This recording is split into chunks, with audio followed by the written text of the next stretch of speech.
do that. I want to be a Mexican and work at Home Depot. And then, basically, I don't know. All I said was, como se dice. And then, come towards my mouth and let's mouth hug. And, he said, get the fuck out of my store. And then I had to leave. And, they don't have security there, but I could just tell, like, I could see the vein in his right arm. It was boiling. He was so mad at me. So I just said, fuck it. Whatever. So, okay. Home Depot didn't work out. But that's fine. There's other places to work. I live in a big city, so this shouldn't be too hard. Although I am a white man, so obviously things aren't looking good for me. So I went to the dollar store. And I was thinking, okay, dollar store, that must be probably the easiest cashier job. There's no such thing as a price check there. The only thing that I could see would be a problem is maybe if there's a missing item and, you know, it's like a set of 4 is $1. But other than that, it's probably the easiest cashier job position ever.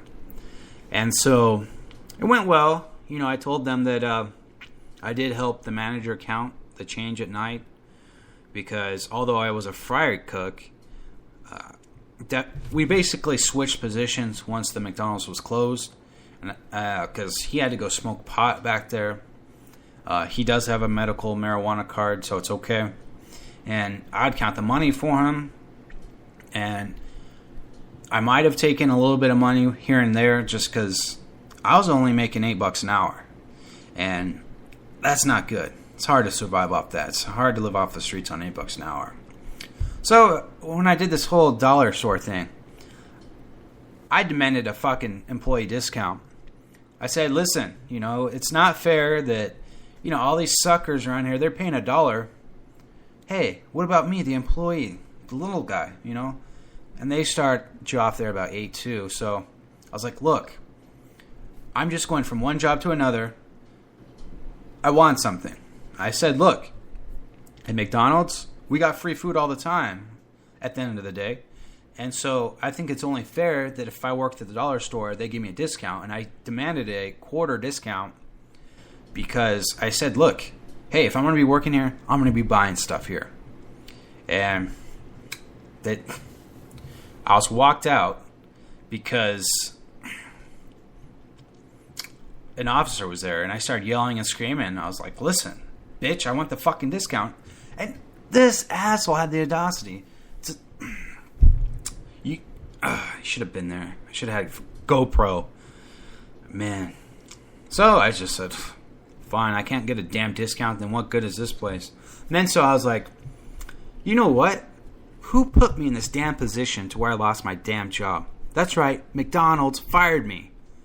So you want to know what I was thinking? I think it's time for a little fucking payback, right? Yeah. So, well, what do you do when you want to get payback? You go to its best competitor. So I was like, well, I had to walk quite a ways, but there's a Burger King. So I walked in there, pants high. I even shaved that day. And I said, hey, come here, man. I was talking to the manager, of course, and the manager also happened to be 18 years old, which I found very insulting. But I said, hey, you know, I have some McDonald's secrets, if you know what I mean, you know. And, you know, I've been working there about 2 years. So let's talk, man. Let's talk big deals. Let's talk exchange, monetary exchange, you know. My knowledge from my head to the wallet in you. And he just looked at me like, what? And then I said to him, look, man, I know certain sauces. And I even told him, I know the Big Mac sauce. And then he just looked at me like, what? The Big Mac sauce? We don't sell Big Macs. I was like, that's not the point. The point is I know how to defeat your enemy. Your enemy is McDonald's. Those pieces of shit. It's war. This is capitalism. You must defeat them. And he just still kept looking at me like I'm some nut. And I was like, look, dude, I know all the different sauces. I even know their ketchup brand. I was in the back. I know these things. I even let them know about the different temperatures, just everything. And I even told them, look, man, I overheard big time reports because the toxic chemical engineers, they're big time in there all the time. And that's what they're serving people, is this toxic stuff, you know. I know about this certain plant. It's in Wyoming. You know, look it up. Google that. No, fuck Google. Bing that. So, apparently they weren't having that. Apparently they said, we don't care, all this, or some of that we already know, and we have our own products that we're worried about. And I just said, well, okay, well then fuck you too. So I thought, okay, you know, I'm really just not on my luck here. You know, so I was like, maybe I should do my neighborhood duty. And then so I went to a police station. So I thought, yeah, you know, I'll be a cop. I'll go bust criminals. You know, those stupid potheads. Let's throw those stupid shitheads in jail, because that's where they belong. So, yeah. Well, as we may or may not know, they asked me about my criminal record. I can't lie to you guys. It may be out there. It may not be. I may have a few felonies on me. I may not. I may have been going a 90 in a residential 25, or I may not have. And I thought, okay, well, and, you know, I have all these other things, but, you know, okay, that's the past, you know. My criminal record is just that, a record of the past. You know, I'm here for the future, moving future, to the future, back to the future. And then they talked about, oh, they're pissed off because I wasn't honest in the application. I was like, dude, that was like 2 years ago. You know, that doesn't even count anymore. You know, ex post facto laws, you know, I know these things. You know, I read a law book on the internet. So, and then there's YouTube, you know. And then they talked about how I needed to lose some weight and run. I'm like, dude, Chris Christie, you know, the big fat guy from New Jersey, he's going to be our next president. Are you going to tell him to lose weight and run, you know, to be our president? No, you're not. You know, we're just cops. We don't need to lose weight and run. That's why we have cars. That's why we have guns. So if people escape from us, from captivity, we shoot them in the head. Then we don't have to run. Fuck them. Apparently, they weren't having that either. And then they're also worried about my attendance from my last job. And I would just tell them, look, dude, certain video games came out, and I had to play them nonstop. You know, I wasn't going to get up from a video game to go work. Are you fucking stupid? So, yeah. And then basically, cop car had to escort me.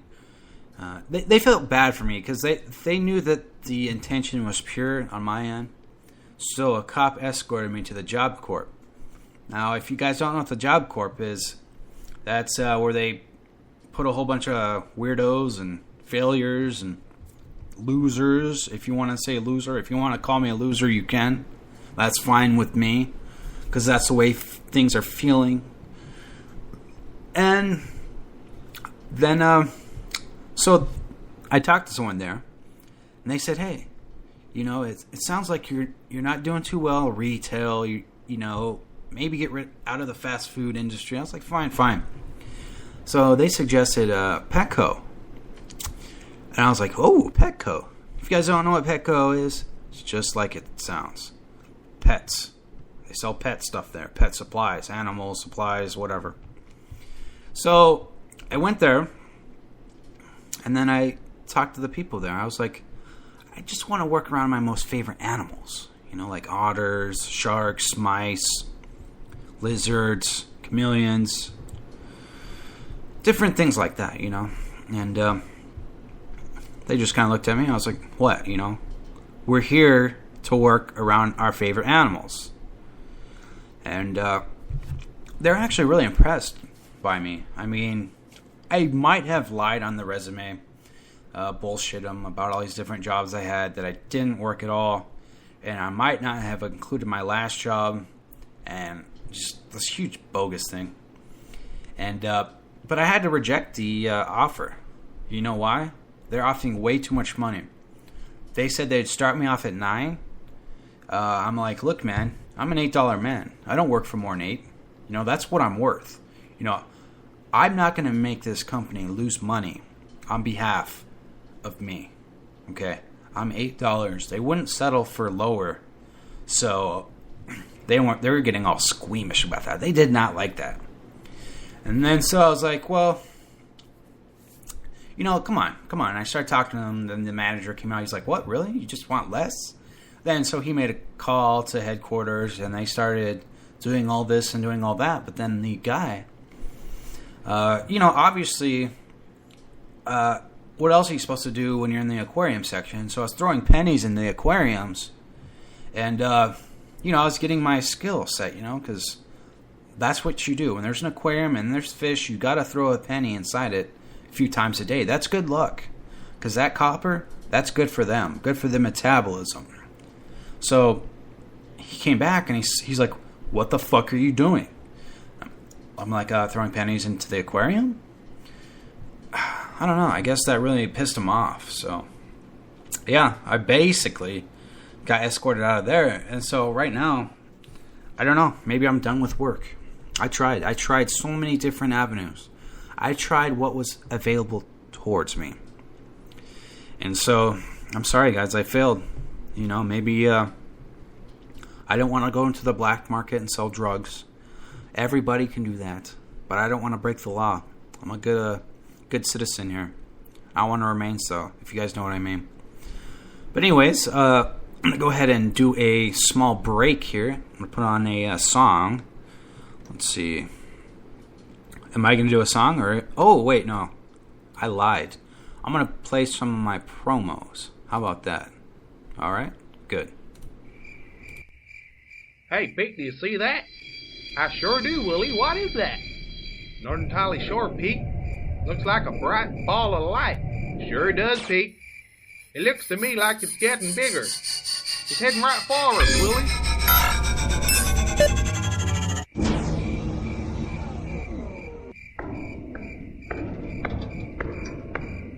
Well, would you look at that? It's a cyborg. Well, hot diggity damn, Willie. What's he doing, Pete? It looks like he's fixing to kill us. It was nice knowing you, Pete. You too, Willie.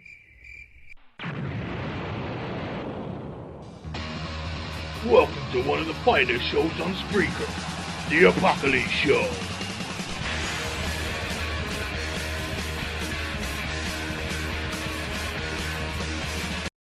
This is Andrew Down Under, and you're listening to Radioland by Apocalypse, the best radio show on Spreaker, which he will tell you over and over again. That's it, bitches. Hello, my name is Basil Bottler. You might know me from such shows as The Basil Bottler Radio Show, and, well, just that one really. When I'm not busy building my manure-powered space rocket, or making a nice pot of tea, or writing romantic poems, or staring at a tree, I listen to the Apocalypse Show on Spreaker. Yes, the Apocalypse Show, but mostly I just stare at trees. Chris Top here of the Chris Top program. Come check out Apocalypse. He's kind of out there, if you know what I mean. But apparently he is the prince of Spreaker, so who am I to question him or his silly antics?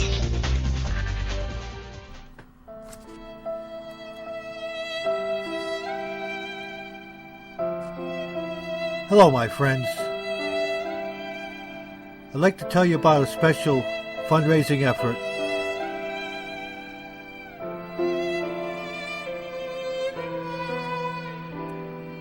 Peter Boy Radio, in conjunction with WEJA Radio, are reaching across the pond